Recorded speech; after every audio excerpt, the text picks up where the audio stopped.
What if I told you that the difference between people who constantly struggle with decisions and those who seem to effortlessly navigate any challenge isn't intelligence, education, or even experience? The real difference is that some people have trained their brains to think strategically, while others are trapped in reactive thinking patterns that keep them stuck. Every single day, you make hundreds of decisions. From the moment you wake up to the time you go to sleep, your brain is constantly processing information, evaluating options, and choosing paths forward. But here's the problem. Most people are making these decisions with an untrained mind. They're using mental shortcuts, falling for cognitive traps, and following emotional impulses instead of logical analysis. The result? Poor decisions that compound over time, missed opportunities, and a constant feeling of being one step behind. But what if there was a way to completely rewire how your brain approaches problems? What if you could develop the same type of strategic thinking that allows chess grandmasters to see 20 moves ahead, or that enables successful entrepreneurs to spot opportunities that others miss entirely? That's exactly what we're going to explore today. You're about to discover the hidden science behind strategic thinking. Learn how to identify and eliminate the mental biases that cloud your judgment, and master the cognitive tools that will allow you to outsmart virtually any situation you encounter. This isn't about becoming more intelligent in the traditional sense. This is about becoming more strategic, more analytical, and more effective in how you process information and make decisions. By the end of this journey, you'll have a completely different relationship with problems and challenges. Instead of feeling overwhelmed or uncertain, you'll approach each situation with confidence, knowing that you have the mental tools to break it down, analyze it thoroughly, and find the optimal solution. Chapter 1. The Foundation of Strategic Intelligence. Most people go through life playing mental checkers, while a select few are playing chess. The difference isn't talent or luck, it's approach. Strategic intelligence is the ability to see patterns where others see chaos, to anticipate outcomes before they manifest, and to position yourself advantageously in any situation. But here's what most people misunderstand about strategic thinking. It's not about being naturally smart or having some innate gift for analysis. Strategic intelligence is a trained skill, and like any skill, it can be developed through understanding the right principles and practicing the correct techniques. The foundation of strategic intelligence rests on 4 core pillars. The first pillar is systems thinking. This means understanding that everything is connected to everything else. When most people look at a problem, they see an isolated event. Strategic thinkers see an entire ecosystem of causes, effects, and interconnected relationships. For example, when a business starts losing customers, most people might blame the sales team or the product quality.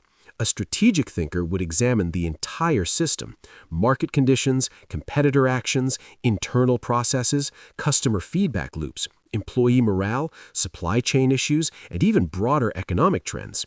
They understand that the visible problem is usually just a symptom of deeper systemic issues. The second pillar is temporal thinking, which is the ability to think across different time horizons simultaneously. Strategic thinkers don't just focus on immediate results, they constantly evaluate how current decisions will impact outcomes in 6 months, 2 years, or even a decade from now. They understand that the most important consequences of any decision often don't appear immediately.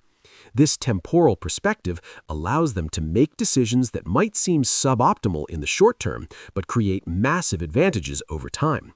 Warren Buffett exemplifies this perfectly when he holds stocks for decades while others are focused on quarterly returns. He's optimizing for a completely different time horizon, and that's what gives him his edge. The third pillar is probabilistic thinking. Instead of thinking in absolutes, strategic thinkers think in probabilities and ranges of outcomes. They don't ask, will this work? They ask, what's the probability this will work, and what are the potential ranges of outcomes? This allows them to make better decisions under uncertainty and to prepare for multiple scenarios simultaneously. When Jeff Bezos decided to start Amazon, he didn't know it would become one of the world's largest companies, but he calculated that there was a high probability that internet commerce would grow significantly, and he positioned himself to capture value from that trend, regardless of the specific outcome. The fourth pillar is leverage thinking. Strategic thinkers are constantly looking for points of maximum leverage where small inputs can create disproportionately large outputs. They understand that not all actions are created equal, and they focus their energy on the few activities that can create the biggest impact. This is why strategic thinkers often seem to accomplish more with less effort. They're not working harder, they're working on higher leverage activities. They might spend weeks thinking through a decision that will save them months of execution time later. But developing strategic intelligence requires more than just understanding these concepts intellectually. You need to rewire your brain's default thinking patterns. Most people's brains are optimized for survival in immediate physical environments. We're programmed to react quickly to threats, to conserve energy, and to stick with familiar patterns. These evolved mental shortcuts served our ancestors well when they were avoiding predators on the savannah, but they're ill-suited for navigating complex modern challenges. Strategic intelligence requires us to override these default patterns and train our brains to think more deliberately and systematically. The process begins with developing metacognitive awareness, which means becoming conscious of how you think. Most people are completely unconscious of their thought processes. They have thoughts, but they don't observe themselves thinking. Strategic thinkers develop the ability to step outside their own mental processes and observe them objectively. This allows them to catch themselves when they're falling into mental traps, to recognize when their emotions are clouding their judgment, and to deliberately choose more effective thinking strategies. It's like developing an internal observer who can monitor and guide your thought processes in real time. The next step is building cognitive flexibility. This is the ability to shift between different thinking modes depending on what the situation requires. Sometimes you need to think analytically and break down complex problems into component parts. Other times you need to think synthetically and see how disparate elements connect into larger patterns. Strategic thinkers develop a toolkit of different thinking approaches and become skilled at selecting the right tool for each situation. They might use systematic analysis for technical problems, creative brainstorming for innovation challenges, and game-theoretic thinking for competitive situations. Finally, strategic intelligence requires developing what psychologists call intellectual humility. This is the recognition that your initial understanding of any situation is likely incomplete or incorrect, and that effective thinking requires constantly updating your beliefs based on new evidence. Most people suffer from overconfidence bias. They believe their first impression is accurate and look for evidence to confirm their initial judgment. Strategic thinkers assume their first impression is probably wrong and actively look for evidence that contradicts their initial assessment. This intellectual humility is what allows strategic thinkers to adapt and improve continuously. They're not attached to being right, they're attached to finding better solutions. They view changing their mind as a sign of intellectual strength, not weakness. When you combine systems thinking, temporal thinking, probabilistic thinking, and leverage thinking with metacognitive awareness, cognitive flexibility, and intellectual humility, you create a foundation for strategic intelligence that can be applied to virtually any domain of life. Chapter 2. Breaking Free from Mental Autopilot. Your brain is designed to be lazy. That might sound harsh, but it's actually a feature, not a bug. The human brain consumes about 20% of your body's total energy, despite being only 2% of your body weight. To conserve this precious energy, your brain has evolved to automate as many processes as possible, creating mental shortcuts and habitual patterns that require minimal conscious effort. These mental shortcuts, called heuristics, are incredibly useful for routine tasks. You don't want to consciously analyze every step of walking, driving a familiar route, or brushing your teeth. But the same energy-saving mechanisms that make routine tasks effortless also trap you in autopilot thinking when you encounter complex challenges that require careful analysis. Mental autopilot manifests in several destructive ways. The first is pattern matching without context analysis. When you encounter a new situation, your brain immediately searches for familiar patterns and tries to apply previously successful solutions. This works well when the new situation truly matches previous experiences, but it fails catastrophically when surface similarities mask fundamental differences. For example, many business leaders who succeeded in stable markets fail when conditions become volatile because they keep applying strategies that worked in the past without recognizing that the underlying dynamics have changed. They're pattern matching without updating for new contexts. The second manifestation is emotional hijacking. When you encounter stress, uncertainty, or conflict, primitive parts of your brain designed for physical survival take over from the more sophisticated regions responsible for strategic thinking. Your nervous system floods with stress hormones that impair working memory, reduce cognitive flexibility, and narrow your attention to immediate threats. This is why people often make their worst decisions when the stakes are highest. The pressure of important decisions triggers the exact mental state that's least conducive to good decision-making. Breaking free from mental autopilot requires learning to recognize these emotional hijacking episodes and developing techniques to restore clear thinking. The third manifestation is cognitive conservatism, which is the tendency to stick with familiar approaches even when they're no longer optimal. Your brain treats new approaches as risky because they require energy and attention, while familiar approaches feel safe because they've been successful before. This bias toward the familiar keeps people trapped in suboptimal patterns long after better alternatives become available. It's why organizations often resist innovation, why individuals stay in unsatisfying situations, and why entire industries can be disrupted by outsiders who aren't constrained by traditional thinking. Breaking free from mental autopilot requires developing what neuroscientists call cognitive control. This is your ability to consciously direct your attention, override automatic responses, and choose more deliberate thinking strategies. Think of it as developing a mental override system that can take control when your default patterns aren't serving you. The first step in developing cognitive control is creating trigger recognition systems. These are mental alerts that help you recognize when you're operating on autopilot and need to shift into more deliberate thinking. Some common triggers include feeling stuck on a problem, experiencing strong emotional reactions, noticing that you're applying familiar solutions without analysis, or realizing that you're avoiding difficult decisions. When you notice these triggers, the next step is implementing what psychologists call cognitive debiasing techniques.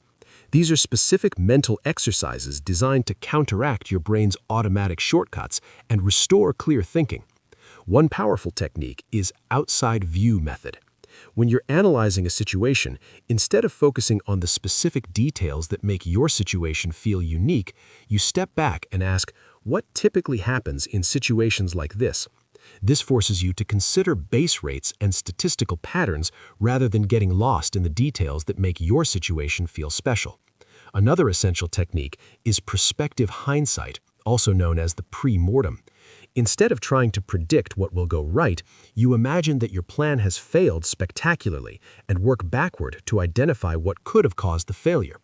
This technique is remarkably effective at revealing blind spots and potential problems that normal planning processes miss. A third critical technique is consider the opposite. Whenever you form a strong opinion or reach a confident conclusion, you deliberately generate arguments for the opposite position. This isn't about becoming indecisive or losing confidence in your judgment.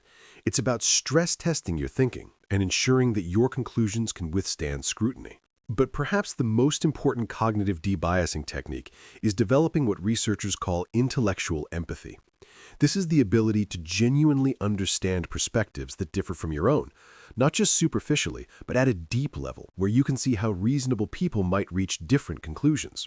Intellectual empathy requires you to suppress your natural tendency to judge other perspectives as wrong or inferior, and instead work to understand the logic and evidence that supports different viewpoints.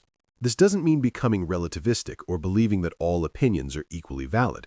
It means becoming more sophisticated in your analysis by understanding the full landscape of reasonable positions.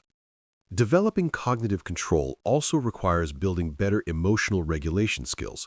Since emotional hijacking is one of the primary ways that autopilot thinking takes over, learning to manage your emotional state is crucial for maintaining clear thinking under pressure.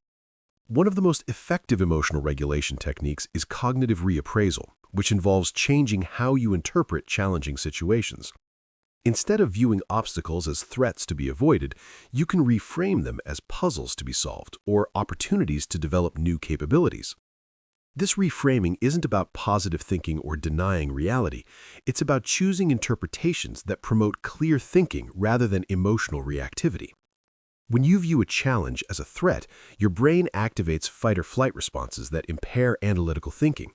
When you view the same challenge as an interesting problem, your brain activates curiosity and exploration systems that enhance cognitive performance. Another powerful emotional regulation technique is temporal distancing.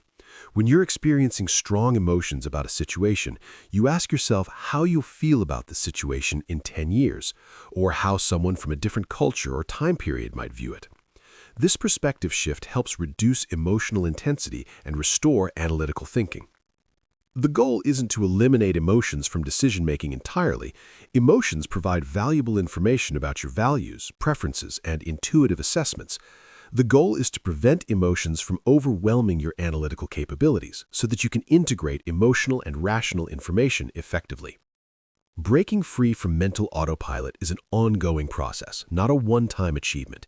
Your brain will always have a tendency to revert to automatic patterns, especially under stress or time pressure.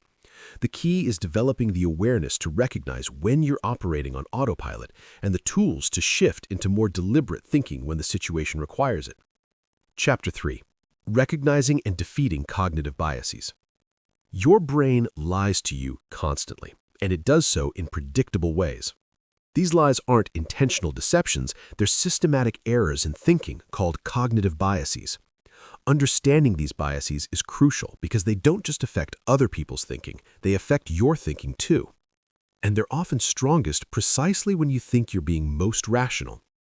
Cognitive biases exist because your brain is trying to solve an impossible problem, making sense of an infinitely complex world with limited time, attention, and processing power.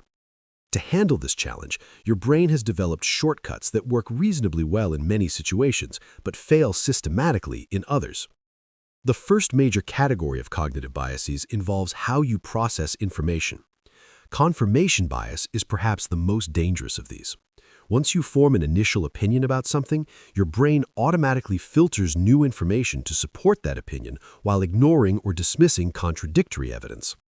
This happens even when you're consciously trying to be objective. Your brain literally doesn't see information that contradicts your existing beliefs, or it interprets ambiguous information in ways that support your preconceptions. This is why intelligent, well-educated people can hold completely contradictory views about the same facts. Confirmation bias is particularly destructive because it creates the illusion of validation. The more you research a topic, the more evidence you find for your initial position, which makes you increasingly confident that you're right. You don't realize that you're only seeing evidence that supports your view because your brain is filtering out everything else. Closely related to confirmation bias is the availability heuristic, which causes you to judge the probability of events based on how easily you can remember examples. If you can quickly recall instances of something happening, your brain assumes it happens frequently. If you can't easily remember examples, your brain assumes it's rare. This leads to systematic distortions in risk assessment. People overestimate the danger of dramatic but rare events like plane crashes or terrorist attacks because these events are highly memorable and frequently reported in media. Meanwhile, they underestimate the risk of common but mundane dangers like heart disease or car accidents because these don't create vivid, memorable impressions. The availability heuristic also affects how you evaluate your own performance and potential. If you can easily remember your failures, you'll underestimate your abilities. If you can easily remember your successes, you'll overestimate them. Your self-assessment becomes a function of memory accessibility rather than actual performance patterns. Another critical information processing bias is anchoring, which occurs when the first piece of information you encounter about a topic disproportionately influences all subsequent judgments. Even when you know that initial information is irrelevant or unreliable, it still affects your thinking. Anchoring explains why negotiation tactics like making extreme initial offers are so effective, why first impressions are so powerful, and why it's so difficult to update your opinions. Even when you encounter compelling contradictory evidence, your brain treats the first information as a reference point and then makes adjustments from there. But these adjustments are typically insufficient. The second major category of cognitive biases involves how you make predictions and assess probabilities. The planning fallacy causes you to systematically underestimate how long projects will take and overestimate how likely you are to achieve optimistic outcomes. This happens even when you have extensive experience with similar projects that took longer than expected. The planning fallacy occurs because when you're making predictions about your own projects, you focus on the specific plan you've developed and imagine everything going according to that plan. You don't adequately consider the reference class of similar projects and their actual outcomes, nor do you sufficiently account for unexpected complications and delays. This bias affects everything from personal goal setting to major business and government projects. It's why software development projects routinely exceed their timelines, why construction projects go over budget, and why people consistently fail to achieve their personal improvement goals on the timelines they set. Related to the planning fallacy is overconfidence bias, which causes you to overestimate the accuracy of your judgments and predictions. When asked to provide confidence intervals for estimates, most people provide ranges that are far too narrow. Events that they think have a 5% chance of occurring actually happen about 20 to 30% of the time. Overconfidence bias is particularly dangerous for complex decisions because it prevents you from adequately preparing for scenarios where your primary plan doesn't work. If you're overconfident about your predictions, you won't invest enough effort in contingency planning or risk management. The third major category involves social and motivational biases. Self-serving bias causes you to interpret information in ways that support your self-image and interests. When good things happen to you, you attribute them to your skill and effort. When bad things happen, you attribute them to external factors beyond your control. This bias extends beyond personal outcomes to affect how you evaluate ideas, opportunities, and other people. You're more likely to believe information that makes you look good or supports positions you've already taken publicly. You're more likely to dismiss information that threatens your status or requires you to admit mistakes. Attribution bias affects how you interpret other people's behavior. When someone else makes a mistake, you're likely to attribute it to their character flaws or incompetence. When you make the same mistake, you're likely to attribute it to external circumstances or bad luck. This asymmetry in attribution makes it difficult to learn from others' experiences or to evaluate your own performance accurately. Perhaps the most insidious cognitive bias is the bias blind spot, which is your tendency to recognize cognitive biases in other people while remaining blind to the same biases in your own thinking. The more you learn about cognitive biases, the more confident you become that you can avoid them, but this confidence is largely misplaced. Studies consistently show that even people with extensive training in cognitive biases continue to fall victim to them in their own decision-making. Knowledge of biases provides some protection, but it's not sufficient. You need specific techniques and systems to counteract these biases consistently. The first line of defense against cognitive biases is developing better decision-making processes. Instead of relying on your intuitive judgment, you create systematic approaches that force you to consider alternative perspectives and gather contradictory evidence. One powerful technique is red team analysis, where you deliberately assign someone to argue against your preferred position and poke holes in your reasoning. This can be a formal process with other people, or you can do it yourself by consciously adopting a skeptical perspective toward your own ideas. Another essential technique is base rate analysis. Before making predictions about specific situations, you research what typically happens in similar situations. This helps counteract overconfidence and planning fallacy by grounding your predictions in empirical data rather than optimistic scenarios. Reference class forecasting involves identifying a broad class of similar projects or decisions and using the statistical distribution of outcomes in that reference class to calibrate your expectations. Instead of asking, "How long will my project take?" you ask, "How long do projects like this typically take?" and then consider what makes your project likely to be faster or slower than average. For complex decisions, you can use structured decision-making frameworks like decision trees or weighted scoring models. These frameworks force you to explicitly identify your assumptions, quantify your judgments, and consider multiple factors systematically rather than relying on intuitive overall impressions.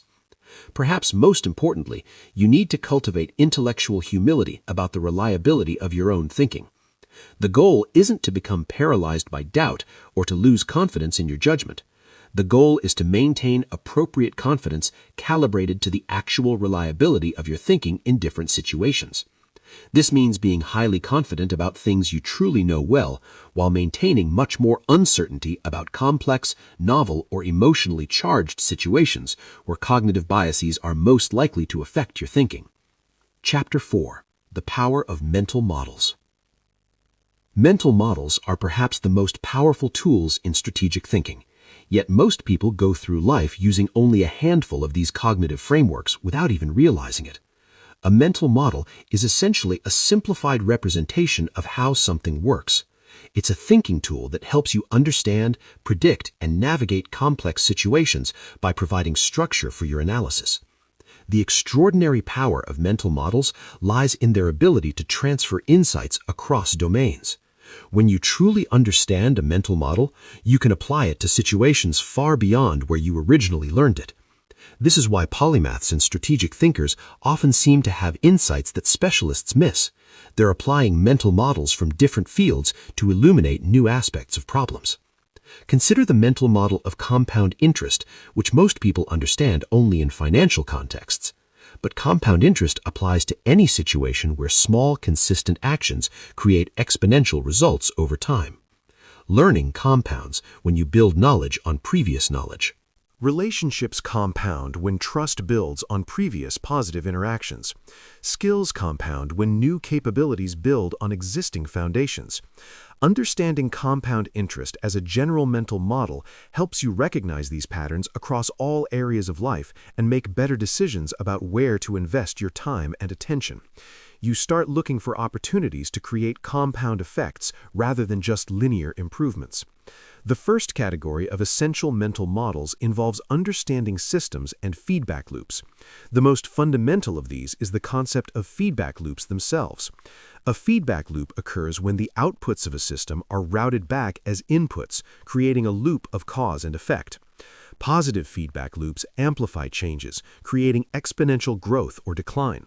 When a company's success allows it to attract better talent, which leads to better products, which leads to more success, that's a positive feedback loop.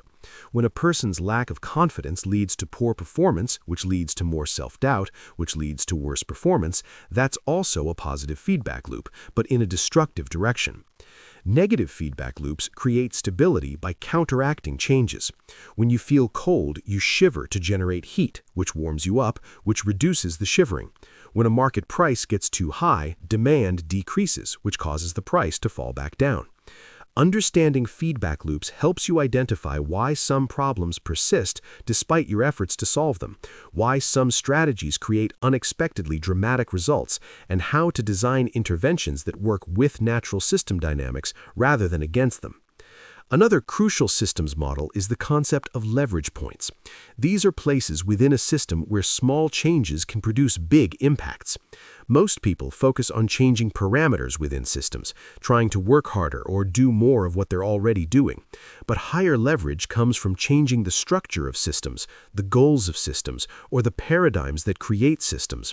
For example, if you're trying to improve your health, you could focus on the parameter level by exercising more or eating better. But higher leverage might come from changing your environment to make healthy choices easier, or changing your identity to see yourself as someone who naturally makes healthy choices. The second category involves mental models for decision under uncertainty. Probabilistic thinking is the foundation of this category.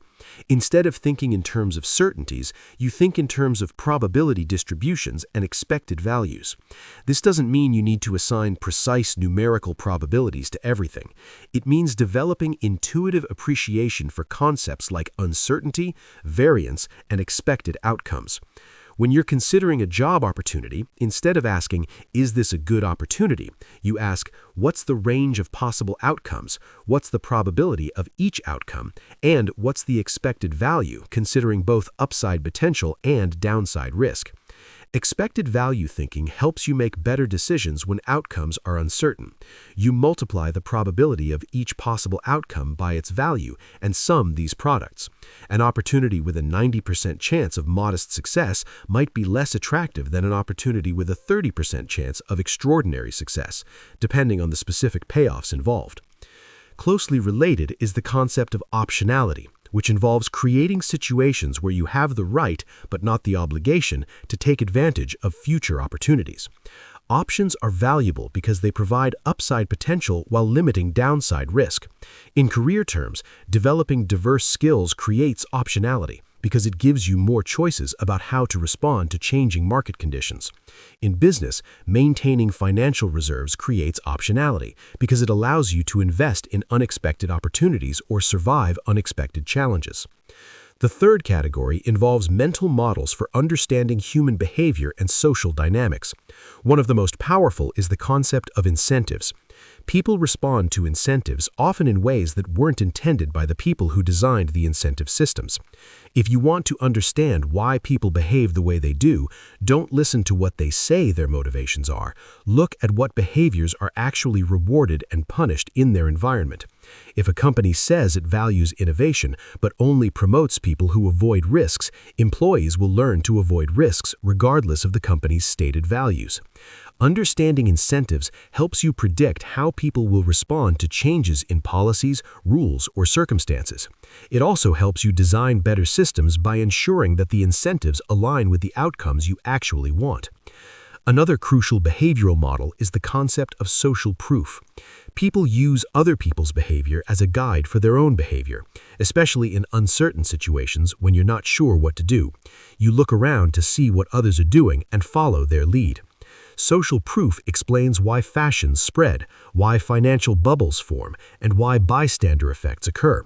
It also explains why testimonials are so powerful in marketing and why creating visible examples of desired behavior is often more effective than just telling people what to do.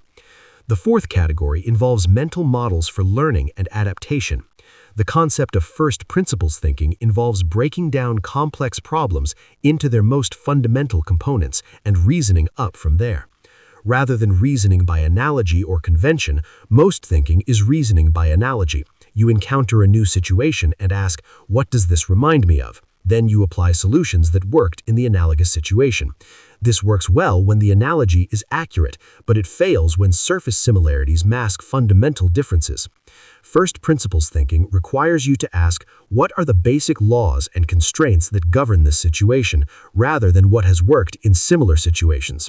This approach often reveals possibilities that analogical thinking misses because it's not constrained by existing solutions. Elon Musk famously applied first principles thinking to rocket design. Instead of accepting the conventional wisdom that rockets are expensive, he asked what rockets are actually made of and how much those materials should cost. This led to breakthrough innovations in rocket reusability that dramatically reduced launch costs. Another powerful learning model is the concept of mental simulation. Instead of just analyzing situations abstractly, you run detailed simulations in your mind, imagining how different scenarios might unfold over time. This helps you anticipate problems, identify opportunities, and develop more robust strategies. Mental simulation is particularly valuable for preparing for high-stakes situations. Athletes use mental simulation to practice performance under pressure. Negotiators use it to anticipate the other party's responses to different tactics. Leaders use it to think through how their decisions might ripple through their organizations. The key to using mental models effectively is developing what Charlie Munger calls a lattice work of models. No single mental model is sufficient for understanding complex situations. You need multiple models that complement and reinforce each other. When you encounter a challenging situation, you don't just apply one mental model. You apply several different models and look for insights that emerge from the intersection. Where multiple models point in the same direction, you can have higher confidence. Where they point in different directions, you know you need to dig deeper. The most powerful mental models are ones that apply across multiple domains. These include concepts like network effects, economies of scale, opportunity cost, margin of safety, and regression to the mean. When you truly understand these models, you start seeing their patterns everywhere, which dramatically improves your ability to navigate complex situations. Chapter 5. First Principles Thinking Revolution. Most people think by analogy. They encounter a new situation and immediately ask, "What does this remind me of?" Then they apply solutions that worked in similar situations. This analogical thinking is efficient and often effective, but it also keeps you trapped within the boundaries of existing solutions and conventional approaches. First principles thinking represents a completely different approach. Instead of reasoning by analogy, you break down complex problems into their most fundamental components and build up solutions from there. It's the difference between copying what others have done and deriving solutions from basic truths and foundational laws. This approach was pioneered by ancient philosophers, refined by scientists like Isaac Newton and Albert Einstein, and has been applied by modern innovators like Elon Musk to create breakthrough solutions in industries that seemed mature and unchangeable. First principles thinking doesn't just help you solve problems better, it helps you solve problems that others can't even see. The power of first principles thinking lies in its ability to reveal hidden assumptions and artificial constraints. Most problems come preloaded with assumptions about what's possible, what's required, and what approaches might work. These assumptions are often so deeply embedded that you don't even recognize them as assumptions. They just seem like facts about the nature of the problem. To surface these hidden assumptions, you need to constantly ask why and what if this weren't true. For every constraint or requirement in your problem, ask whether it's a fundamental law of nature or an arbitrary human convention. Most constraints turn out to be conventions. For example, if you're trying to improve education, you might assume that learning requires students to sit in classrooms, listen to lectures, and take tests. But these are conventions, not fundamental requirements for learning. When you question these assumptions, you open up possibilities for completely different educational approaches. The second step is breaking down complex problems into their fundamental components. This requires identifying the basic elements, relationships, and principles that actually govern the situation, rather than focusing on surface features or traditional categories. This decomposition process often reveals that problems which seem completely different are actually variations of the same underlying challenge, or that problems which seem similar are actually fundamentally different in ways that require completely different approaches. Take the problem of traffic congestion. Traditional thinking focuses on building more roads or improving traffic flow, but first principles analysis might reveal that the fundamental issue is the inefficient use of space and time in transportation systems. This could lead to solutions involving shared autonomous vehicles, dynamic routing, or alternative transportation modes that don't require individual car ownership.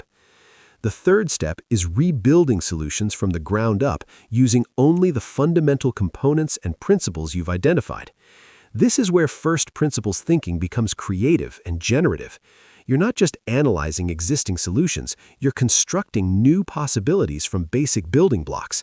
This reconstruction process often leads to solutions that seem obvious in retrospect, but were invisible before because they violated conventional assumptions. The key is to remain open to possibilities that might seem impractical or impossible at first glance. One of the most powerful applications of first principles thinking is in business model innovation. Most businesses operate within industry conventions about how value is created, delivered, and captured. But these conventions are often arbitrary and can be reimagined from first principles. Netflix applied first principles thinking to entertainment distribution. Instead of accepting the conventional model of physical media rental, they asked, what do customers actually want? What are the fundamental requirements for delivering entertainment value? This led to mail-based DVD rental, then streaming, then original content production. Each step representing a first principles reimagining of entertainment delivery. Amazon applied similar thinking to retail. Instead of accepting conventional assumptions about the need for physical stores, inventory management, and local market focus, they asked, what are customers actually trying to accomplish when they shop? What are the fundamental requirements for commerce? This led to innovations in online retail, logistics, cloud services, and artificial intelligence. First principles thinking is particularly powerful for personal development and career strategy. Most people make career decisions based on conventional paths and social expectations. They choose majors based on what seems practical, take jobs based on what's available, and develop skills based on what employers currently value. But first principles career thinking asks different questions. What problems do I find genuinely interesting and important? What are my fundamental strengths and energy sources? What types of value creation align with who I am at a deep level? What would I work on if conventional career constraints didn't exist? This approach often reveals career possibilities that aren't represented in traditional job categories or educational programs.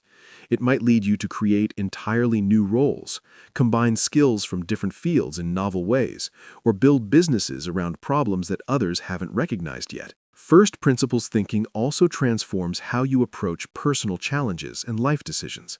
Instead of accepting conventional wisdom about relationships, health, productivity, or happiness, you can examine these areas from fundamental principles. For health, instead of following the latest diet trends, you might ask, what does my body actually need to function optimally? What are the fundamental principles of human metabolism, sleep, stress management, and physical conditioning? This could lead to highly personalized approaches that work better than generic solutions. For productivity, instead of adopting popular productivity systems, you might ask, what am I actually trying to accomplish? What are the fundamental requirements for sustained creative work? How does my brain actually work? And what conditions optimize my performance? This might lead to customized approaches that fit your specific situation better than one-size-fits-all methodologies. However, first principles thinking isn't always the right approach. It requires significant time and mental energy, and it's not necessary for every decision. You should use first principles thinking for important, complex, or novel situations where conventional approaches aren't working, or where breakthrough solutions could create significant value. For routine decisions or well-understood problems, analogical thinking is often more efficient and appropriate. The key is knowing when to apply which approach and having the cognitive flexibility to shift between different thinking modes as situations require. First principles thinking also requires intellectual courage. When you question fundamental assumptions and propose solutions that violate conventional wisdom, you'll often face skepticism and resistance. People are comfortable with familiar approaches even when they're not working well. This resistance isn't just external, it's internal too. Your own brain will resist first principles thinking because it requires more effort and creates more uncertainty than analogical thinking. You'll need to develop tolerance for ambiguity and confidence in your ability to reason through complex problems from scratch. The ultimate goal of first principles thinking isn't to reject all conventional wisdom or to reinvent everything from scratch. It's to develop the ability to distinguish between fundamental truths and arbitrary conventions, so you can leverage what actually works while remaining free to innovate where innovation is needed. When you master first principles thinking, you develop what could be called conceptual independence. You're no longer limited by other people's assumptions about what's possible or necessary. You can see problems clearly and construct solutions that fit the actual requirements of situations rather than the inherited assumptions about how things should be done. This conceptual independence is one of the most valuable capabilities you can develop in a rapidly changing world where many conventional approaches are becoming obsolete and new challenges require fresh thinking. Chapter 6. Mastering decision-making under pressure. The quality of your life is determined by the quality of your decisions. But most people make their worst decisions precisely when the stakes are highest, when pressure mounts, deadlines loom, or conflicts arise. The cognitive systems responsible for strategic thinking get hijacked by primitive survival mechanisms designed for physical threats, not complex modern challenges. Understanding how pressure affects your brain is the first step in maintaining decision-making quality under stress. When you perceive a threat or urgent deadline, your nervous system releases stress hormones like cortisol and adrenaline. These chemicals narrow your attention, impair working memory, and shift your brain into reactive mode rather than reflective mode. This stress response was adaptive when our ancestors faced immediate physical dangers, but it's counterproductive for modern challenges that require careful analysis and creative problem-solving. The first technique for maintaining decision quality under pressure is stress inoculation. This involves deliberately practicing decision-making in high-pressure situations, so your brain learns to maintain cognitive function despite stress. Military units, emergency responders, and elite athletes all use variations of stress inoculation training. You can apply this principle by creating artificial pressure while practicing important skills. If you need to give presentations under pressure, practice your presentations while doing physical exercise or under time constraints. If you need to make financial decisions under stress, practice with simulated scenarios that include emotional pressure and time limits. The key is gradually increasing the pressure in controlled environments so your brain develops the neural pathways needed to maintain cognitive function under stress. This isn't about becoming immune to stress. It's about training your brain to access analytical thinking even when your nervous system is activated. Another crucial technique is implementing decision-making protocols. These are predetermined frameworks that guide your thinking process when your natural cognitive abilities are compromised by pressure. Having a systematic approach reduces the cognitive load of deciding how to think about a problem, allowing you to focus your limited mental resources on the actual analysis. One powerful protocol is the OODA loop, developed by military strategist John Boyd. OODA stands for Observe, Orient, Decide, and Act.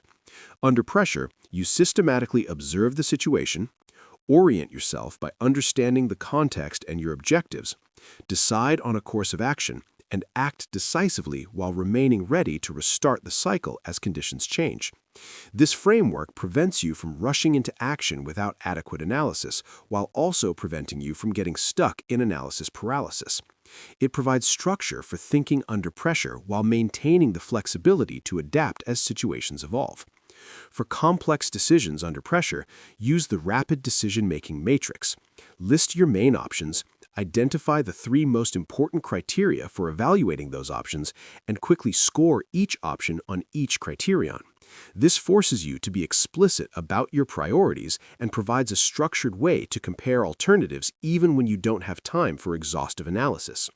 The matrix prevents you from being overwhelmed by complexity while ensuring that you consider multiple factors rather than making decisions based on the most salient or emotionally compelling single factor. Temporal thinking becomes especially important under pressure. When you feel rushed, your natural tendency is to focus entirely on immediate consequences while ignoring long-term implications. This leads to decisions that solve immediate problems but create bigger problems later. Counter this by implementing the 10-10-10 rule. For any significant decision under pressure, quickly consider how you'll feel about each option in 10 minutes, 10 months, and 10 years. This forces you to maintain temporal perspective even when immediate pressures are screaming for attention.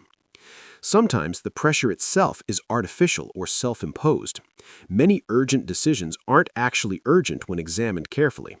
Before accepting time pressure as real, ask whether the deadline is truly fixed or whether it's possible to buy more time for better analysis.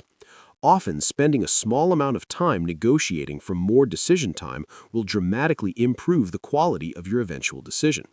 The key is distinguishing between real deadlines that can't be moved and artificial deadlines that exist primarily to create pressure. When deadlines are truly fixed, focus on making good enough decisions rather than perfect decisions. The enemy of good decisions under pressure isn't imperfection, it's perfectionism. Perfectionism leads to analysis paralysis, missed deadlines, and default outcomes that are worse than any conscious choice you could have made. Good enough decision-making requires identifying the minimum viable criteria for an acceptable decision and choosing the first option that meets those criteria, rather than continuing to search for the theoretically optimal solution. Another critical skill is recognizing when to defer decisions. Not every urgent request requires an immediate decision. Sometimes the best response to pressure is to clearly communicate when you'll make the decision and what information you need to make it well. This approach often reveals that many supposedly urgent decisions become irrelevant if you wait, or that better options become available once the artificial urgency subsides. Strategic thinkers understand that declining to make premature decisions is itself a form of decision-making. Chapter 7. pattern recognition and strategic anticipation. The ability to recognize patterns before they become obvious to others is perhaps the most valuable skill in strategic thinking. Expert practitioners in every field, from chess grandmasters to successful investors to skilled diagnosticians, share this capacity to see meaningful patterns in apparent complexity and use those patterns to anticipate future developments. Pattern recognition operates at multiple levels simultaneously. At the surface level, you notice recurring sequences of events, similar configurations of factors, or familiar dynamics playing out in new contexts. At deeper levels, you recognize the underlying structures, incentives, and forces that generate these surface patterns. The most powerful pattern recognition combines both specific domain expertise and general principles that transfer across different areas. When you understand both the particular patterns of your specific field and the universal patterns that appear everywhere, you develop what could be called meta-pattern recognition, the ability to see patterns in how patterns form and evolve. Developing pattern recognition begins with systematic observation and memory cultivation. Most people observe their environment passively, noticing only what directly affects them or what's obviously dramatic. Strategic pattern recognition requires active, structured observation, where you deliberately look for connections, cycles, and recurring themes. Start by identifying the key variables in your domain and tracking how they change over time. If you're interested in business patterns, you might track economic indicators, consumer behavior trends, technology adoption cycles, and competitive dynamics. If you're focused on personal relationships, you might observe communication patterns, conflict cycles, trust-building sequences, and emotional rhythms. The key is moving beyond anecdotal observation to systematic data collection. Keep records of what you observe. Look for recurring themes across different time periods and contexts, and test your pattern hypotheses against subsequent events. Historical analysis provides the foundation for pattern recognition. Current events always feel unique and unprecedented, but most seemingly novel situations are variations of patterns that have played out many times before in different contexts. Studying history helps you recognize these deeper patterns and avoid being misled by surface differences. For business strategy, study how previous companies have responded to technological disruption, economic cycles, and competitive threats. For personal development, study how others have navigated career transitions, relationship challenges, and major life changes. For social and political understanding, study how societies have dealt with similar pressures and conflicts throughout history. The goal isn't to assume that history repeats exactly, but to understand the underlying dynamics that tend to recur in different forms. As Mark Twain supposedly said, history doesn't repeat, but it often rhymes. Leading indicators are early signals that suggest larger patterns are beginning to unfold. These are changes that occur before the main trend becomes visible to most observers. Identifying reliable leading indicators gives you significant strategic advantages because you can position yourself advantageously before the broader pattern becomes apparent. In economic contexts, leading indicators might include changes in credit conditions, early shifts in consumer sentiment, or emerging technologies that could disrupt existing business models. In organizational contexts, leading indicators might include changes in key personnel, shifts in resource allocation, or early customer feedback on new initiatives. The challenge with leading indicators is distinguishing meaningful signals from random noise. Not every early change represents the beginning of a larger pattern. Developing reliable pattern recognition requires calibrating your sensitivity to avoid both missing important signals and being distracted by false alarms. Scenario planning enhances pattern recognition by forcing you to think through how different combinations of factors might interact to create various future outcomes. Instead of trying to predict one specific future, you develop multiple plausible scenarios and identify the early warning signs that would suggest each scenario is becoming more likely. This approach helps you recognize patterns as they're emerging rather than only after they're fully established. You become more sensitive to early signals because you've already thought through what those signals might indicate. For each scenario, identify the key variables that would drive that outcome and the early indicators that would suggest those variables are changing in the predicted direction. Then monitor those indicators systematically and update your scenario probabilities as new information becomes available. Cross-domain pattern recognition involves identifying structural similarities between apparently different fields.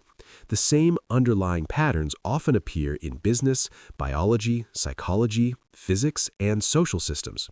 When you recognize these cross-domain patterns, you can transfer insights from areas where patterns are well understood to areas where they're just beginning to emerge. For example, network effects appear in technology platforms, social movements, ecosystem development, and immune system responses. Understanding how network effects work in one domain helps you recognize and anticipate them in other domains. Viral spread patterns appear in infectious diseases, social media content, innovation adoption, and financial contagion. The mathematical models that describe viral spread in epidemiology can provide insights into how ideas, technologies, or market panics might spread through social and economic networks. Anti-fragility patterns appear in biological systems, technological development, and organizational design, systems that become stronger under stress rather than merely surviving it. Recognizing anti-fragile patterns helps you design strategies that benefit from uncertainty and volatility rather than just defending against them. Cycle recognition is particularly valuable for timing decisions and managing resources. Many patterns are cyclical, repeating with relatively predictable rhythms. Economic cycles, fashion cycles, political cycles, and personal energy cycles all follow recognizable patterns that can inform strategic timing. The key insight about cycles is that their emotional and psychological components are often more predictable than their specific technical details. Even when you can't predict exactly when a market cycle will turn, you can often recognize when sentiment has reached unsustainable extremes that typically precede reversals. Pattern degradation is equally important to recognize. Patterns that have been reliable in the past don't necessarily remain reliable forever. Changes in underlying conditions can make previously predictive patterns less useful or even misleading. Technology disruption often works by breaking patterns that seemed permanent. The rise of digital photography eliminated patterns that had governed the film industry for decades. Social media transformed communication patterns that had been stable for generations. Stay alert for signs that your recognized patterns might be losing their predictive power. When established patterns start producing unexpected results, it's often a signal that underlying conditions have changed and new patterns are emerging. Chapter 8. Advanced Problem Decomposition Techniques. Complex problems often feel overwhelming because your brain perceives them as single massive challenges rather than collections of smaller manageable components. Advanced problem decomposition transforms seemingly impossible challenges into systematic workflows where each component can be understood, analyzed, and addressed individually. The fundamental insight behind effective decomposition is that complexity is often an illusion created by interconnection rather than inherent difficulty. Most complex problems consist of multiple simple problems that interact with each other. When you try to solve everything simultaneously, the interactions create confusion and paralysis. When you decompose effectively, you can address each component systematically while managing the interactions explicitly. Structural decomposition begins by identifying the core components of your problem and understanding how they relate to each other. This requires moving beyond surface descriptions to understand the underlying architecture of the challenge you're facing. Start by asking, what are the main subsystems or categories within this problem? For a business challenge, these might be market factors, internal capabilities, competitive dynamics, regulatory constraints, and financial requirements. For a personal challenge, these might be skills, gaps, resource limitations, emotional barriers, time constraints, and relationship factors. Once you've identified the main components, map the relationships between them. Which components influence which others? Where are the feedback loops? Which relationships are causal versus correlational? This relationship mapping often reveals that what seemed like one complex problem is actually several simpler problems with well-defined interaction patterns. Functional decomposition focuses on breaking down problems by the different functions or processes involved. Instead of asking what the problem consists of, you ask what needs to happen to solve it. This approach is particularly powerful for operational challenges where you need to design or improve complex workflows. For each major function, identify the inputs required, the transformation that needs to occur, and the outputs that should result. Then break down each function into sub-functions until you reach a level where each component is clearly actionable. This approach often reveals hidden dependencies and resource requirements that weren't obvious when viewing the problem holistically. It also helps you identify which functions are critical path activities that could bottleneck your entire solution if not addressed adequately. Temporal decomposition involves breaking problems down by time horizons and sequencing. Many problems feel overwhelming because they mix immediate urgent issues with long-term strategic challenges. Separating these temporal layers allows you to address each layer with appropriate tools and timelines. Identify which aspects of your problem need immediate attention, which require medium-term development, and which involve long-term positioning. Create separate work streams for each time horizon while maintaining coordination between them. This temporal separation often reveals that some seemingly urgent issues are actually symptoms of long-term problems that require strategic solutions, while some seemingly strategic issues have immediate implications that need tactical responses. Constraint-based decomposition focuses on identifying and categorizing the different types of limitations you're facing. Constraints often interact in complex ways, making problems seem more difficult than they actually are. When you identify and categorize constraints explicitly, you can often find ways to address them systematically or work around them creatively. Theory of constraints analysis helps you identify which constraint is currently limiting your progress most severely. Once you address the primary constraint, a different constraint typically becomes the limiting factor. This approach prevents you from wasting effort on improvements that won't actually increase your overall performance. Some constraints are immutable facts of nature or law that you must accept and work around. Others are resource limitations that could be addressed with sufficient investment. Still others are self-imposed restrictions based on assumptions that could be questioned or beliefs that could be changed. Stakeholder decomposition involves identifying all the different people or groups who influence or are influenced by your problem. Complex problems often remain unsolved because solution attempts ignore important stakeholders or fail to understand their different perspectives and incentives. Map out all the stakeholders, understand their interests and concerns. Identify potential conflicts between different stakeholder groups and design solutions that address the legitimate needs of all important parties. This stakeholder analysis often reveals that technical solutions fail not because they don't work, but because they don't account for the human and political dynamics surrounding the problem. Root cause decomposition uses systematic analysis to identify the fundamental drivers behind surface problems. Most visible problems are symptoms of deeper issues. Addressing symptoms provides temporary relief but doesn't prevent the problem from recurring. The 5 W's technique involves asking why repeatedly to drill down from surface symptoms to root causes. When you encounter a problem, ask why it happened. Then ask why that underlying cause happened. Continue this process until you reach causes that are truly fundamental rather than themselves symptoms of deeper issues. Fishbone diagrams provide a more structured approach to root cause analysis.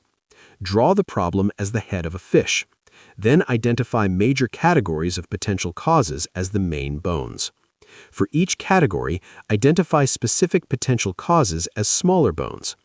This visual approach helps ensure you consider all potential cause categories rather than focusing only on the most obvious possibilities. Dependency decomposition focuses on understanding how different elements of your problem depend on each other. Some components can be addressed independently, while others require specific sequencing or coordination. Create a dependency map showing which problem components must be completed before others can begin, which can be worked on in parallel, and which have complex interdependencies that require careful coordination. This dependency analysis often reveals that problems which seem to require simultaneous progress on all fronts actually have logical sequences where early progress creates the foundation for later breakthroughs. Value chain decomposition breaks problems down according to the sequence of value-creating activities involved. This approach is particularly useful for business problems, but can be applied to any situation where you're trying to create value or achieve outcomes through a series of connected activities. Map out each step in your value creation process. Identify where value is currently being created or destroyed. Look for bottlenecks or inefficiencies in the chain and design improvements that optimize the entire system rather than just individual components. Chapter 9. Emotional intelligence in strategic thinking. Strategic thinking isn't purely rational.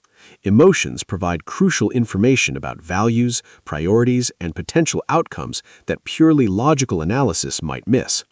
The key is learning to integrate emotional intelligence with analytical thinking rather than viewing them as opposing forces. Emotional intelligence in strategic contexts involves four main capabilities: emotional awareness, emotional regulation, social awareness, and relationship management. Each of these capabilities enhances your ability to think strategically by providing additional sources of information and influence. Emotional awareness begins with recognizing your own emotional responses to different situations and understanding what those emotions are telling you. Emotions aren't just random internal weather, they're information processing systems that evaluate situations according to your deep values and past experiences. Fear often signals potential threats or risks that your analytical mind might have overlooked. Excitement might indicate opportunities that align with your core motivations. Frustration might reveal conflicts between your current approach and your underlying values or goals. The key is learning to decode these emotional signals rather than either ignoring them or being controlled by them. When you notice strong emotional reactions to strategic decisions, pause and ask what information these emotions might be providing about the situation. Sometimes emotional reactions reveal unstated assumptions or hidden concerns that need to be addressed explicitly. Other times they indicate value conflicts that require conscious resolution. Occasionally, they signal pattern recognition happening below conscious awareness that deserves further analytical investigation. Emotional regulation in strategic contexts doesn't mean suppressing emotions or making purely rational decisions. It means managing your emotional state so that emotions inform your thinking without overwhelming your analytical capabilities. When facing high-stakes decisions, your emotional state affects your cognitive abilities, risk assessment, creativity, and ability to consider multiple perspectives. Learning to regulate your emotional state is therefore a cognitive performance strategy, not just a personal wellness practice. Techniques for emotional regulation include cognitive reappraisal, where you consciously reframe challenging situations in ways that promote more effective emotional responses.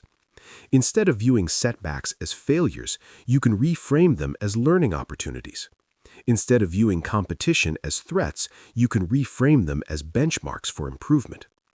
Physical regulation techniques like controlled breathing, progressive muscle relaxation, and mindfulness meditation can help restore cognitive function when emotional arousal is interfering with clear thinking. Temporal regulation involves adjusting your time perspective to reduce emotional intensity when you're feeling overwhelmed by immediate pressures. Expanding your time horizon to consider how current challenges fit into longer-term patterns can reduce emotional reactivity and restore strategic perspective. Social awareness involves reading the emotional states and motivations of other people involved in your strategic situation. Other people's emotions provide valuable information about their priorities, concerns, and likely responses to different approaches. This social emotional intelligence helps you predict how others will respond to your strategic initiatives, identify potential sources of resistance or support, and design approaches that work with human psychology rather than against it. Pay attention to incongruence between what people say and how they feel. Words can be controlled consciously, but emotional expressions are harder to fake. When someone's emotional signals contradict their verbal statements, the emotions usually provide more accurate information about their true position. Look for emotional patterns in groups and organizations. Collective emotions like excitement, anxiety, confidence, or resignation affect how groups process information and make decisions. Understanding these collective emotional states helps you time initiatives appropriately and frame communications effectively. Relationship management involves using emotional intelligence to influence and coordinate with others in pursuit of strategic objectives. This isn't manipulation, it's skillful communication that acknowledges the emotional dimensions of human interaction. Building trust requires emotional consistency and reliability over time. People need to feel that you understand their concerns and interests, not just that you can present logical arguments. Strategic initiatives often fail not because they're analytically flawed, but because they don't address the emotional needs of key stakeholders. Influence through emotional intelligence involves connecting your strategic objectives with other people's emotional motivations. Instead of just presenting logical reasons why people should support your approach, help them see how your approach serves their emotional needs for security, recognition, growth, or contribution. Conflict resolution often requires addressing emotional dynamics before logical negotiations can be productive. When people feel misunderstood or disrespected, they're unlikely to engage in good faith bar. Situations that generate intense emotions usually involve important values, unexpected outcomes, or conflicts between different mental models. Instead of just moving past emotionally charged experiences, use them as learning laboratories. What triggered the strong emotions? What values or expectations were involved? What does this reveal about your assumptions or blind spots? How might you approach similar situations differently in the future? Creating emotional learning loops where you systematically extract strategic insights from emotionally significant experiences can dramatically accelerate your development as a strategic thinker. Intuition deserves special attention in strategic thinking. Intuitive judgments aren't magical, they're rapid processing of complex patterns by unconscious mental systems. These systems can sometimes detect patterns in relationships that conscious analysis misses, especially in domains where you have extensive experience. The key is learning to distinguish between reliable intuitive insights and emotional biases or wishful thinking. Reliable intuition usually feels calm and clear, while emotional bias feels charged and reactive. Test your intuitive insights through systematic analysis when possible, but don't dismiss them when analysis is inconclusive.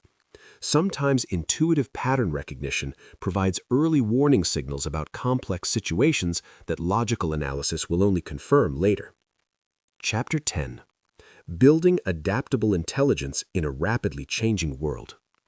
Rigid intelligence becomes a liability. The cognitive frameworks that served you well in stable environments can become obstacles when conditions shift fundamentally. Adaptable intelligence is the ability to update your thinking patterns, abandon ineffective approaches, and develop new capabilities as circumstances require. The foundation of adaptable intelligence is intellectual humility, the recognition that your current understanding is provisional and improvable. This doesn't mean lacking confidence in your judgments. It means holding your beliefs lightly enough that you can update them when better evidence becomes available. Most people suffer from various forms of cognitive rigidity that prevent adaptation. Confirmation bias causes you to seek information that supports your existing beliefs while ignoring contradictory evidence.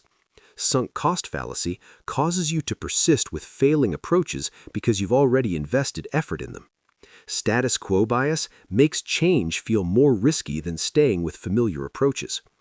Overcoming these rigidities requires developing what psychologists call cognitive flexibility, the ability to switch between different thinking modes and adjust your mental frameworks based on situational demands. Active belief updating is the practice of regularly examining your core assumptions and actively seeking evidence that might contradict them. Most people only update their beliefs when contradictory evidence becomes overwhelming.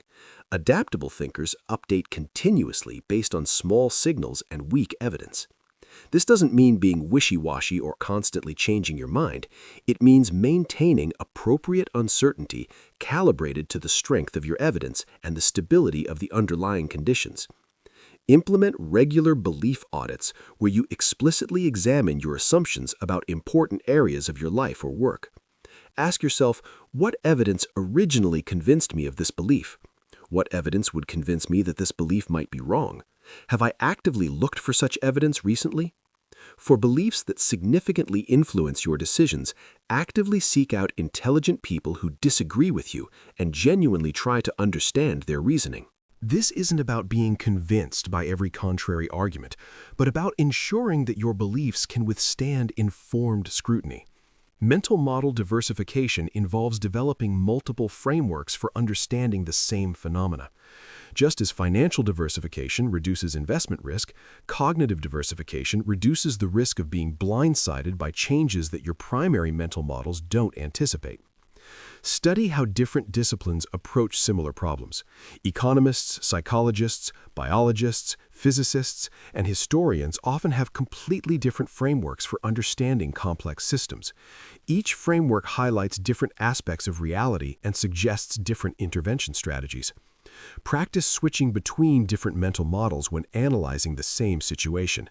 How would an economist analyze this challenge? How would a systems theorist approach it? What would a game theorist focus on? This multi-perspective analysis often reveals insights that single framework thinking misses. Scenario-based thinking helps build adaptability by forcing you to consider how your strategies might need to change under different conditions. Instead of planning for one expected future, develop contingency plans for multiple possible futures. For each major strategic decision, identify the key assumptions underlying your approach and consider how your strategy would need to change if those assumptions proved incorrect.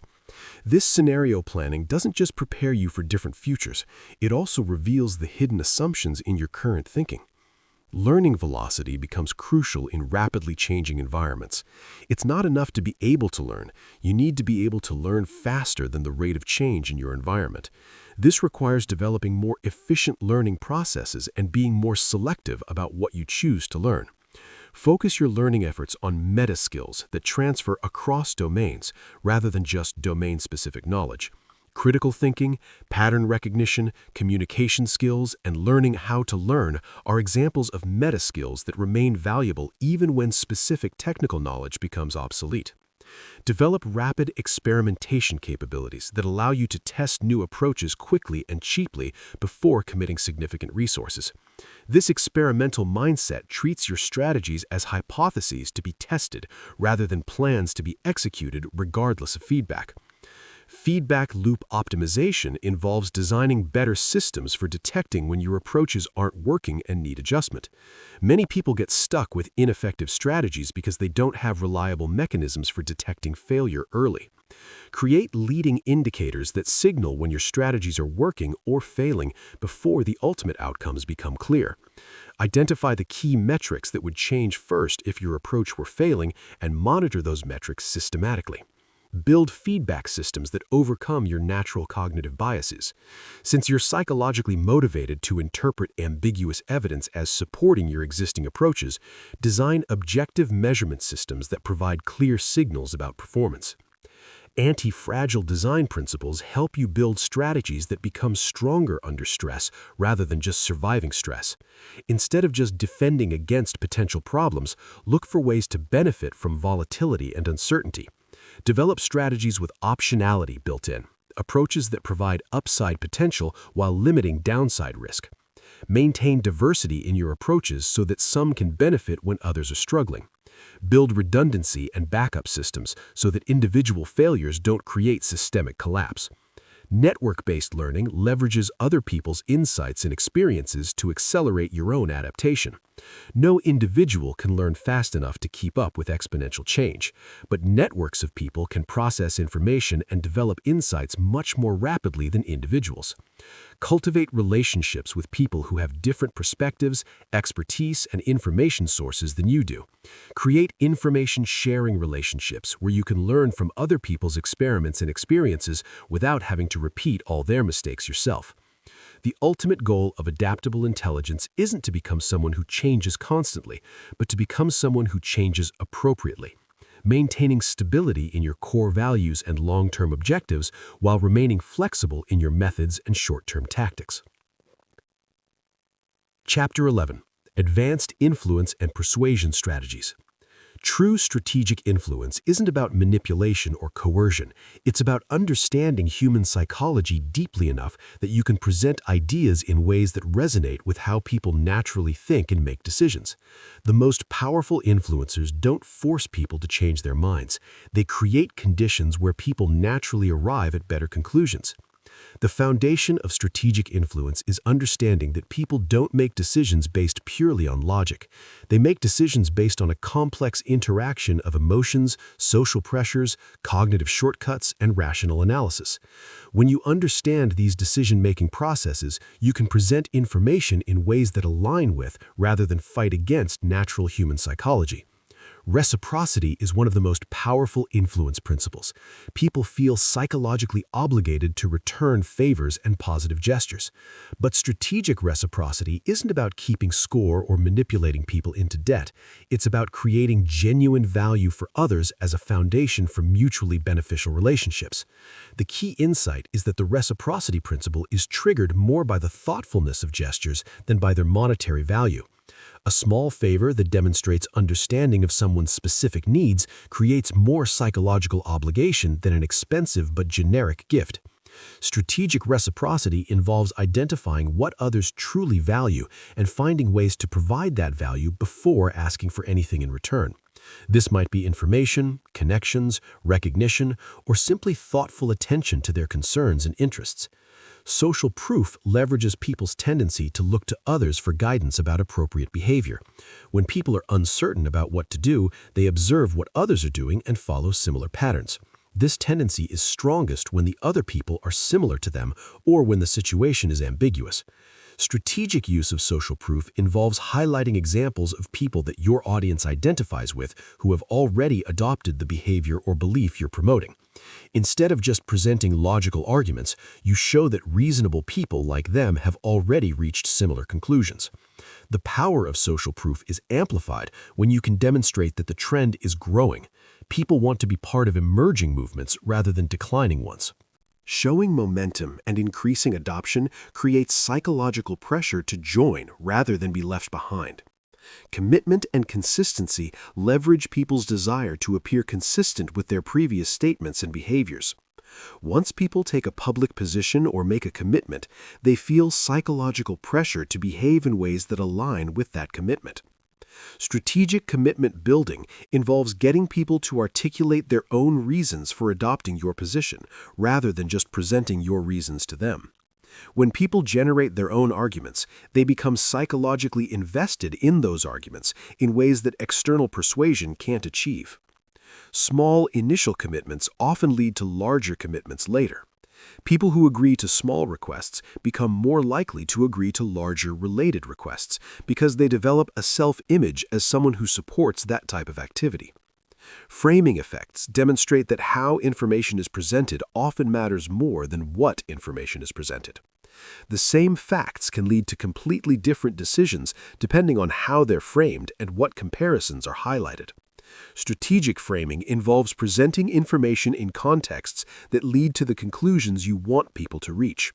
This isn't about deception, it's about choosing truthful presentations that emphasize the most relevant aspects of complex situations. Loss framing tends to be more motivating than gain framing for risk-averse decisions. People are more motivated to avoid losing something they already have than to gain something new. When presenting change initiatives, emphasize what people risk losing by not changing rather than just what they might gain by changing. Anchoring effects show that initial reference points heavily influence subsequent judgments. The first number people hear in a negotiation, the first option they consider, or the first interpretation they encounter all serve as anchors that bias later thinking. Strategic anchoring involves carefully controlling what reference points you establish early in conversations.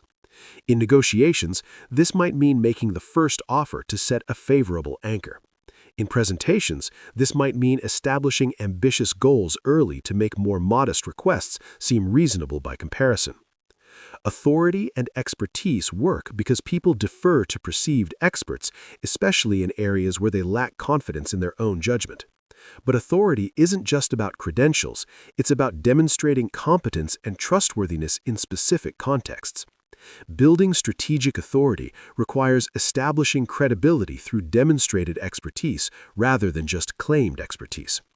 This means sharing insights that others find valuable, making accurate predictions, and acknowledging the limits of your knowledge in areas outside your expertise. The most persuasive authority combines competence with humility. People trust experts who are confident about what they know, but honest about what they don't know. This honesty actually increases rather than decreases persuasive power because it signals trustworthiness. Scarcity and urgency can motivate action, but they must be genuine to be effective long-term. False scarcity or artificial urgency often backfire when people discover the manipulation. Real scarcity, however, can help people overcome procrastination and analysis paralysis. Strategic scarcity focuses on unique value propositions that genuinely can't be obtained elsewhere, rather than artificial time limits. Instead of creating false urgency, help people understand the opportunity costs of delay and the genuine risks of inaction. Chapter 12. Systems Thinking and Leverage Points. Most people approach problems by focusing on events and symptoms while ignoring the underlying systems that generate those problems. Systems thinking involves understanding the structures, relationships, and feedback loops that create the patterns you observe in complex situations. The fundamental insight of systems thinking is that behavior is generated by structure. When you see recurring problems or persistent patterns, the root cause usually lies in the system's design rather than in the individual actors within the system. Changing individual behavior without changing systems typically leads to temporary improvements that revert to previous patterns. Systems are characterized by several key properties. They consist of elements that are connected through relationships and organized around a purpose. The relationships between elements are often more important than the elements themselves. Systems exhibit emergent properties that arise from interactions rather than from individual components. Understanding feedback loops is central to systems thinking. Reinforcing feedback loops amplify changes, creating exponential growth or decline. When success leads to more resources, which leads to more success, that's a reinforcing loop. When problems create stress, which leads to poor decisions, which creates more problems, that's also reinforcing feedback, but in a destructive direction. Balancing feedback loops creates stability by counteracting changes. When market prices rise, demand decreases, which causes prices to fall back down. When you feel cold, you shiver to generate heat, which warms you and reduces shivering. These balancing loops prevent systems from growing indefinitely or collapsing completely. Most complex systems contain multiple feedback loops operating simultaneously. Understanding which loops are dominant in different conditions helps you predict how systems will behave and identify where interventions might be most effective. Leverage points are places within systems where small changes can produce significant impacts. Systems theorist Donella Meadows identified a hierarchy of leverage points from least effective to most effective ways to intervene in systems. The lowest leverage interventions involve changing numbers within systems. Adjusting budgets, targets, or performance metrics can influence behavior, but they don't change the underlying structure that generates behavior patterns. These interventions often fail because the system structure eventually overwhelms attempts to change through numerical adjustments alone. Higher leverage comes from changing the elements within systems. Replacing key personnel, introducing new technology, or modifying organizational components can shift system behavior. These interventions are more effective than just changing numbers, but they still work within existing structural constraints. Even higher leverage comes from changing the connections within systems. Modifying information flows, decision-making authorities, or reporting relationships can dramatically alter how systems behave. Often small changes in who talks to whom or who has access to what information can transform entire organizational dynamics. Changing the rules that govern systems provides very high leverage. Rules include policies, procedures, incentive structures, and formal constraints that shape behavior within systems. When you change the rules, you change the structure within which all other system elements operate. Changing the power to make rules represents even higher leverage. This involves shifting who has authority to establish policies, procedures, and structural elements. Constitutional changes, governance reforms, and power redistributions often have profound long-term impacts because they change how all subsequent rules get made. The highest leverage point is changing the paradigms or mindsets from which systems arise. Paradigms are the deeply held beliefs and assumptions that determine how people interpret reality and what they consider possible or desirable. When paradigms shift, entire systems restructure themselves around new organizing principles. Paradigm shifts are difficult to achieve because paradigms are largely unconscious and reinforced by existing systems. People within paradigms can't easily see their own paradigms because the paradigm shapes what they consider normal and reasonable. But paradigm shifts also offer the greatest potential for transformation because they change everything downstream.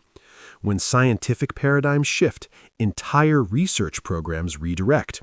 When business paradigms shift, entire industries restructure. When personal paradigms shift, entire life patterns change.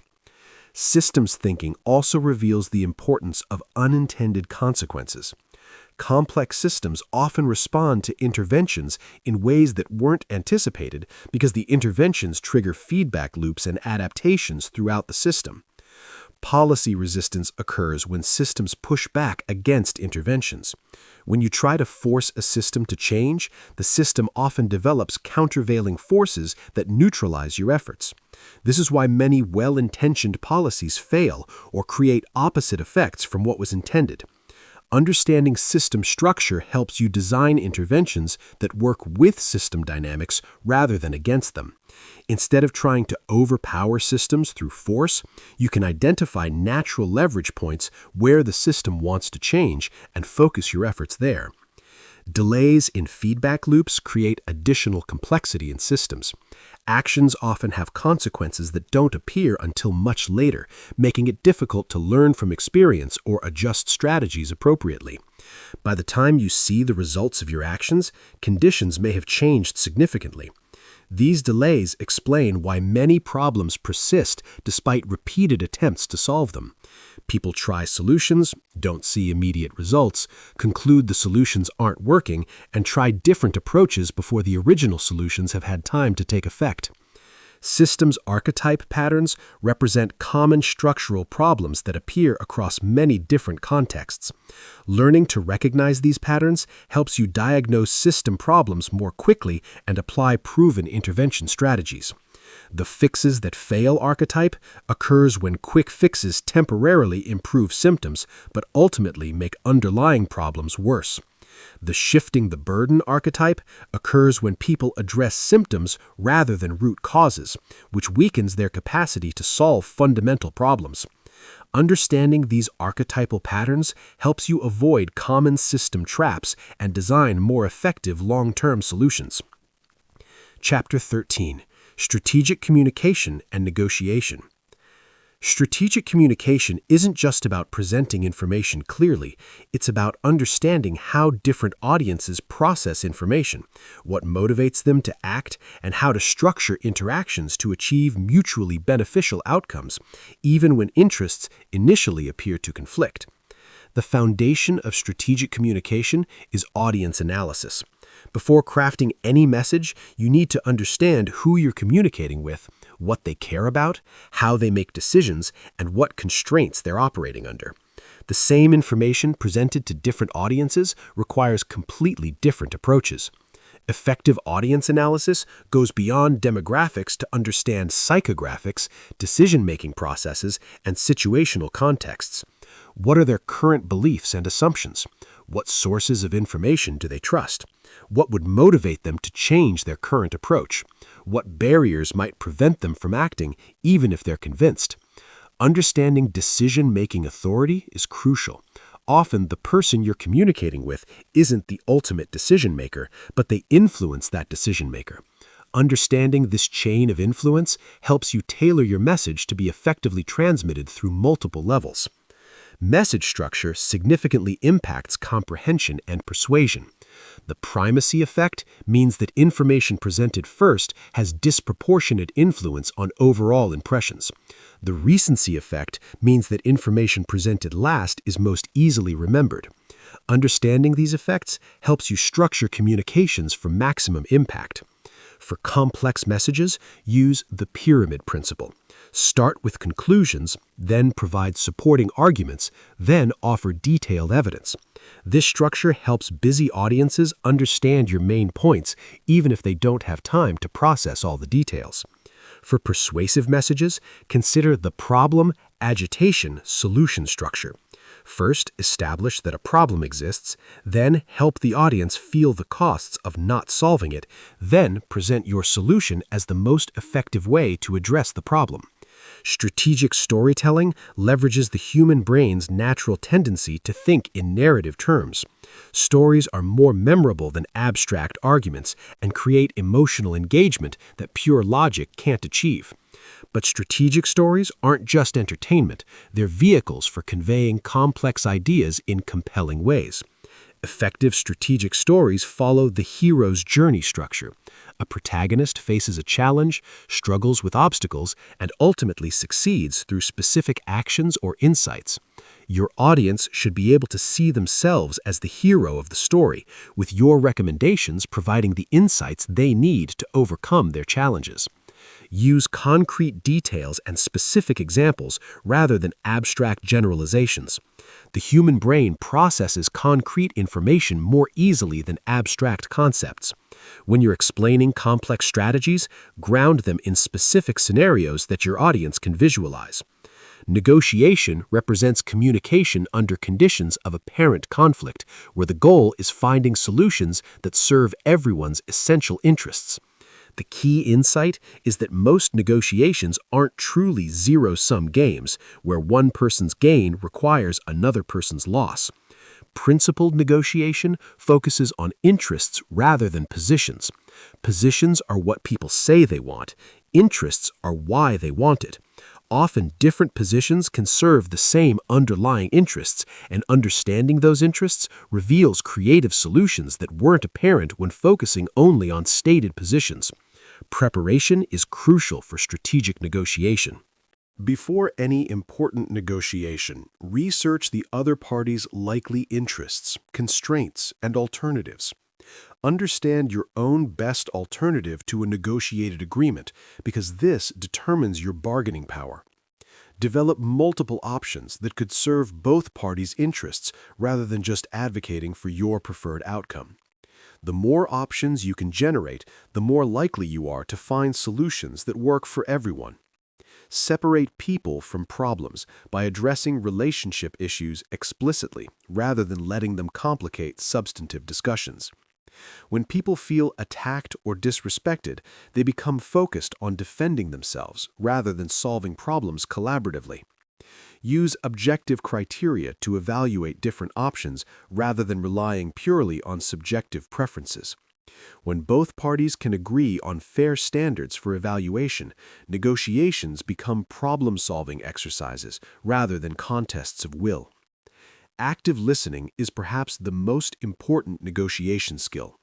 Most people listen just enough to formulate their rebuttal rather than truly understanding the other person's perspective. Strategic listeners ask questions to understand underlying concerns and repeat back what they've heard to confirm understanding. This approach often reveals that apparent conflicts are based on misunderstandings or that different parties are actually concerned about different aspects of the same situation and can find solutions that address everyone's primary concerns. Difficult conversations require special communication strategies because emotions run high and people's natural tendency is to avoid or mishandle them. The key is structuring these conversations to address both substantive issues and relationship dynamics simultaneously. Start difficult conversations by establishing shared purpose and mutual respect before diving into areas of disagreement. Remind everyone involved what you're trying to accomplish together and affirm your respect for each other, even when you disagree about specific issues. Use I statements to express your perspective without attacking the other person's character or motives. Instead of saying, "You always interrupt me," say, "I feel frustrated when I'm interrupted because I lose my train of thought." Focus on specific behaviors and their impact rather than making generalizations about the other person's character or intentions. This makes it easier for people to hear feedback and make changes without feeling personally attacked. Multi-stakeholder communication involves coordinating messages across multiple audiences who may have different interests and concerns. The challenge is maintaining consistency while adapting your approach to each audience's specific needs and perspectives. Develop a core message architecture that remains consistent across audiences while allowing for tactical adaptations in emphasis, examples, and supporting arguments. This ensures that different stakeholders hear consistent information while receiving it in ways that resonate with their specific concerns. Chapter 14. Long-term vision and strategic planning. Strategic planning isn't about predicting the future. It's about developing robust approaches that will work across multiple possible futures while positioning yourself to adapt as conditions change. The most effective strategic thinkers combine ambitious long-term vision with flexible short-term tactics. Vision development begins with understanding your core values and fundamental motivations. What do you care about deeply enough that you'd pursue it even if it were difficult or took a long time to achieve? What kind of impact do you want to have on the world? What legacy do you want to leave? These aren't just philosophical questions, they're practical foundations for strategic thinking. When you're clear about your fundamental values and long-term aspirations, you can make consistent decisions even when facing novel situations or unexpected opportunities. Effective visions are specific enough to provide direction, but flexible enough to accommodate different paths for achievement. Instead of committing to particular tactics or specific timelines, focus on the outcomes you want to create and the principles that will guide your approach. Scenario planning helps bridge the gap between long-term vision and practical action by considering multiple ways the future might unfold. Instead of trying to predict one specific future, identify several plausible scenarios and develop strategies that would work across all of them. Start by identifying the key uncertainties that could significantly impact your strategic situation. These might involve technological developments, economic trends, regulatory changes, competitive dynamics, or social shifts. For each uncertainty, consider how it might evolve in ways that would help or hinder your strategic objectives. Develop 3 to 5 distinct scenarios that combine these uncertainties in different ways. One scenario might involve rapid technological change with economic growth. Another might involve slow technological change with economic stagnation. And another might involve regulatory shifts that change the competitive landscape. For each scenario, identify what strategies would work best and what early warning signals would suggest that scenario is becoming more likely. This scenario planning doesn't predict the future, but it prepares you to recognize changes early and adapt your approach accordingly. Strategic resource allocation involves making conscious choices about how to invest your time, attention, and energy to maximize long-term value creation.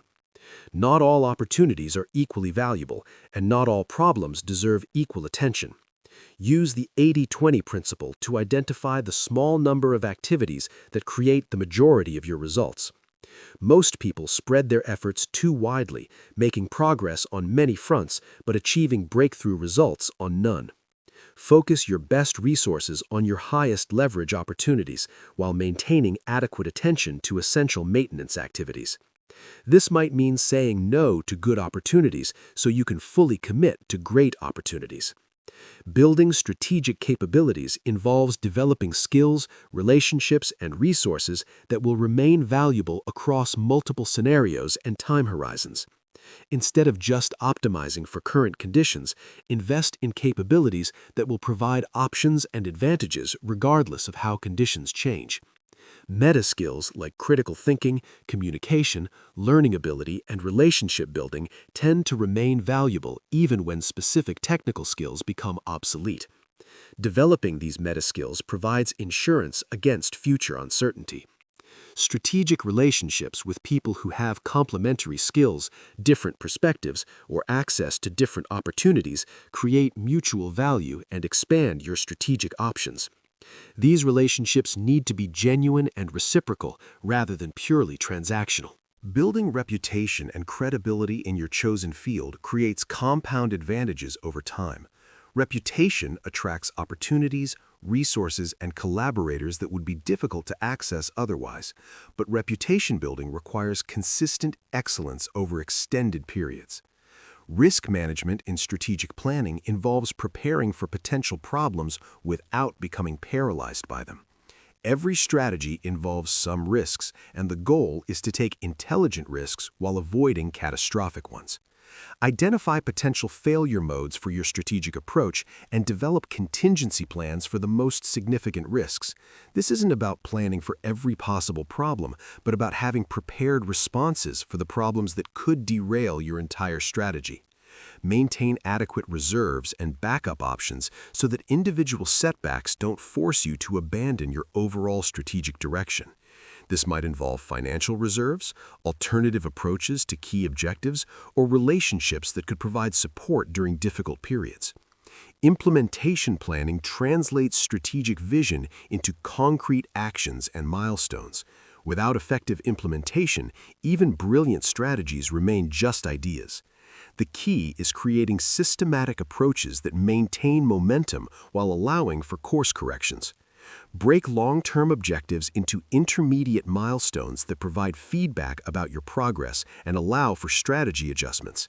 These milestones should be significant enough to create real progress, but achievable enough to maintain motivation. Develop systematic review processes that regularly assess both your progress toward objectives and the continued validity of your underlying assumptions. Strategy isn't set and forget. It requires ongoing adaptation based on new information and changing conditions. Create accountability systems that help you maintain discipline in executing your strategic priorities, even when day-to-day pressures create distractions. This might involve regular reviews with mentors, tracking systems that monitor key metrics, or public commitments that create external motivation. Chapter 15: Implementation and Mastery. Knowledge without implementation remains merely intellectual entertainment. The difference between people who understand strategic thinking concepts and people who achieve strategic thinking results lies entirely in their ability to consistently apply these principles in real-world situations. The implementation challenge is that strategic thinking requires overriding many of your brain's default patterns. Your brain evolved for immediate survival in simple environments, not for complex decision-making in uncertain conditions. This means that applying strategic thinking principles requires conscious effort and systematic practice until new thinking patterns become habitual. Start with one principle at a time rather than trying to apply everything simultaneously. Choose the strategic thinking concept that seems most relevant to your current challenges and focus on applying it consistently for several weeks before adding additional principles. Deliberate practice is the key to developing mastery in strategic thinking. This means practicing these principles in increasingly challenging situations where the stakes gradually increase. Start with low-risk decisions where you can experiment with different approaches without serious consequences. Keep a decision journal where you record important decisions, the reasoning process you used, the principles you applied, and the outcomes that resulted. Review this journal regularly to identify patterns in your thinking and areas where you could improve your approach. Create implementation triggers that remind you to apply strategic thinking principles when they're most needed. These might be specific questions you ask yourself before important decisions, checklists you use for complex problems, or regular review processes that ensure you're thinking strategically about your priorities. Mental rehearsal accelerates the development of strategic thinking skills. Spend time imagining how you would apply these principles to hypothetical scenarios or past situations where you could have thought more strategically. This mental practice strengthens the neural pathways associated with strategic thinking. Find opportunities to teach these concepts to others. Teaching forces you to understand principles more deeply and provides practice in applying them to different situations. It also creates accountability for your own implementation of these principles. Build strategic thinking into your environment by surrounding yourself with people who think strategically and creating systems that support strategic decision-making. Your environment has enormous influence on your thinking patterns, so design it to reinforce the mental habits you want to develop.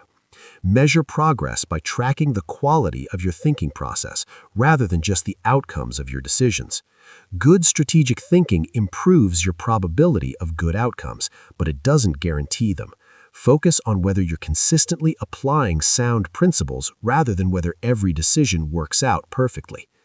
Common implementation obstacles include perfectionism, which causes people to overanalyze decisions instead of taking action; emotional reactivity, which overrides strategic thinking when stress levels rise; and social pressure, which causes people to abandon strategic approaches when others pressure them to act differently. Overcome perfectionism by setting good enough standards for different types of decisions and committing to act once you reach those standards. Most decisions are reversible and can be improved through iteration rather than requiring perfect initial analysis. Manage emotional reactivity by recognizing your emotional triggers and having predetermined responses that help you restore strategic thinking when emotions run high. This might involve taking breaks before important decisions, consulting with trusted advisors, or using breathing techniques to reduce emotional arousal. Handle social pressure by being selective about whose opinions you consider when making strategic decisions. Not everyone in your life thinks strategically, and well-meaning advice from people who don't understand strategic thinking can undermine your decision-making quality.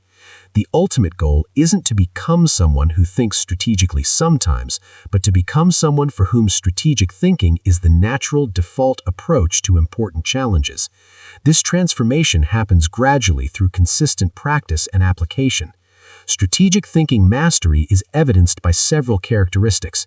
You naturally consider multiple time horizons when making decisions. You automatically look for underlying patterns and systems rather than just reacting to surface events. You consistently seek information that might contradict your initial impressions. You approach problems by breaking them down systematically rather than jumping to solutions. You maintain appropriate confidence that's calibrated to the actual uncertainty in different situations. You influence others by understanding their perspectives rather than just asserting your own. You adapt your strategies when conditions change rather than stubbornly persisting with approaches that are no longer working. Most importantly, you take responsibility for the quality of your thinking rather than blaming circumstances when things don't work out as planned. You view every challenge as an opportunity to refine your strategic thinking abilities and every setback as feedback that can improve your future decision-making. The journey towards strategic thinking mastery is ongoing. The world continues to become more complex and fast-changing, which means that the ability to think strategically becomes increasingly valuable over time. The principles you've learned today will serve you throughout your life, but they'll also evolve and deepen as you apply them to new challenges and situations. Your brain now has the tools to outsmart virtually any situation you encounter. The question is whether you'll use them consistently enough to make strategic thinking your natural way of approaching the world. The choice, as always, is yours.